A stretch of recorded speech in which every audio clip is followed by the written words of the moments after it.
Salam, Horas. Saudara yang dikasihi Tuhan,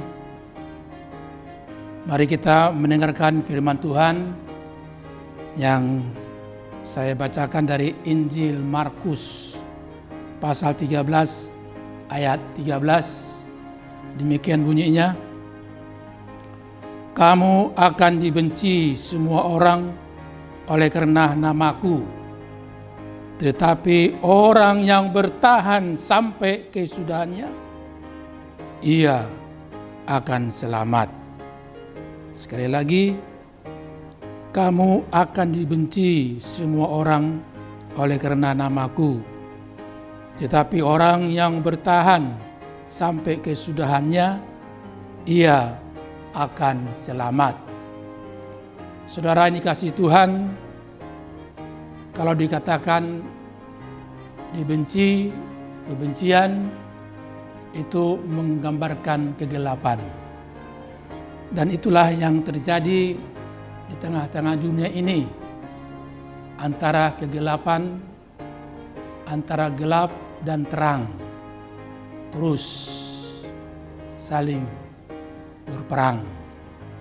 Tapi ketahuilah, saudaraku, di mana ada terang, pasti yang namanya gelap, kegelapan akan sirna.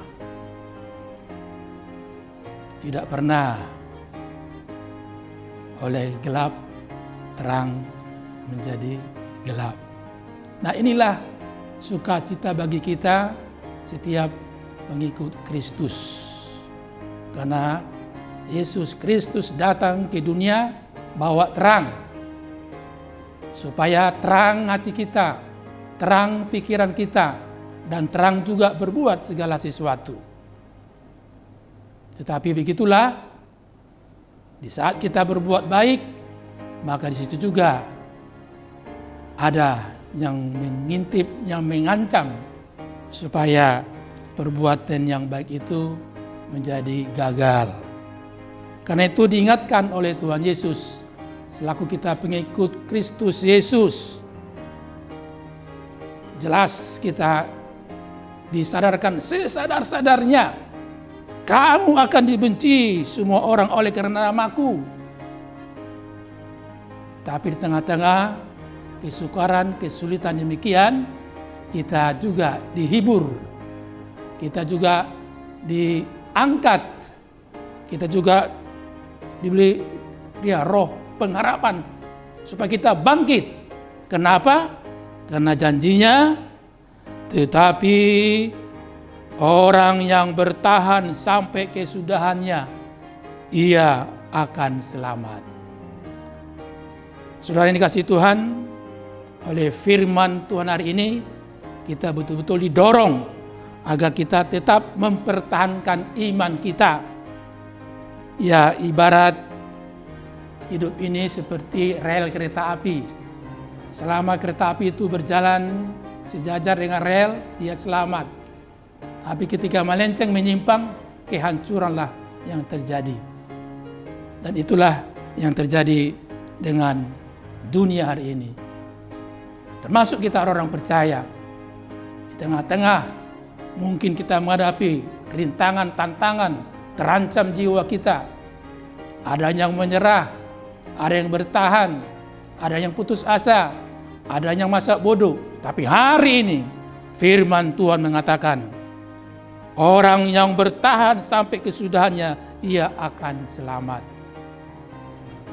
Itu sebabnya dalam kitab Wahyu, kitab terakhir, kalau kita baca itu Wahyu 2 ayat 10c, inti mengatakan bahwa setiap orang yang setia sampai mati, maka mahkota kehidupan dikaruniakan Tuhan kepadanya. Karena itu mari bergegas kita. Meskipun banyak rintangan, tantangan, mungkin juga terancam jiwa kita, kedudukan kita, keluarga kita, juga masa depan kita. Tapi hari ini Tuhan tidak pernah membiarkan kita. Dia pasti menolong kita. Karena itu tetaplah pertahankan imanmu. Dengan iman, maka kita berusaha semakin dekat kepada Tuhan, akrab bersahabat. Dengan iman kita terdorong untuk terus mengasihi Tuhan dan sesama manusia. Dan dengan iman kita juga pasti memiliki asa. Karena di mana ada asa, di situ tidak ada putus asa. Tapi kita mau maju, semakin maju ke depan. Kenapa? Karena Tuhan sudah mengaruniakan terbaik bagi kita. Dan dengan iman kita juga jadi nyaman dekat dengan Tuhan. Nyaman dekat dengan Tuhan meskipun ada rintangan, tantangan, dan juga mungkin kita terancam. Di situ kita dimampukan Tuhan untuk bertahan setia sampai mati. Dan janjinya Dia akan berikan mahkota kehidupan. Biarlah di tengah-tengah situasi kita, Indonesia, dunia masa sekarang ini masih terus masih ada pandemi. Untuk itu selalu ingat dengan 3M, yaitu memakai masker, mencuci tangan, dan menjaga jarak. Tuhan memberkati kita semuanya. Amin, kita berdoa. Terima kasih Allah Bapa yang baik, yang telah memenangkan jiwa, pikiran, dan iman kami oleh firman-Mu hari ini. Biarlah firman Tuhan senantiasa bertakhta dalam kehidupan kami, sehingga kami tetap dekat kepadamu, terdorong untuk terus melayani-Mu melalui talenta, bakat, kemampuan, dan hidup kami, agar kami tetap tinggal diam dalam Engkau. Dengan iman, kami juga akan memiliki asa, pengharapan bahwa Tuhan sentiasa memberikan Roh Kudus agar kami kuat di dalam setiap rintangan dan tantangan.